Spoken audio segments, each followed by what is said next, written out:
আজি আমি extra tips শিকিম এইটো ইংৰাজী লিখোতে খুব দৰকাৰী হয় ঠিক আছে বলকচোন আপোনালোকে মন দিছে কি নাই শব্দ এটাৰ লগত ধৰি লওক ই এটা শব্দ হয় শব্দ এটাৰ লাষ্টত যদি ই থাকে আৰু এই শব্দৰ লগত যদি আপুনি আইএনজি যোগ কৰে এই ক্ষেত্ৰত দুইটা শব্দ একেলগে যোগ কৰি যাওতে প্ৰথম শব্দৰ লাষ্টৰ আখৰটো ই হাইড হয় মানে হল এইটো গুছাব লাগিব কেনেকৈ চাবচোন সি ও এম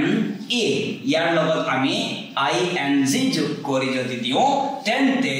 এই প্ৰথম শব্দ দ্বিতীয় শব্দ ইয়াৰ লগত একেলগে লিখিবলৈ যাওতে আমাৰ কি হ'ব জানেনে চাবচোন ম্যাজিকটো ইটো হাইড হল দেখা পাইছে নে ইয়াত ইটো হাইড হৈ গল এইটো ইয়াত ই নাই এইটো জিটো আছে এনেকৈ এক্সট্ৰা টিপ জানিবৰ কাৰণে আমাৰ চেনেলটো সাবস্ক্ৰাইব কৰিব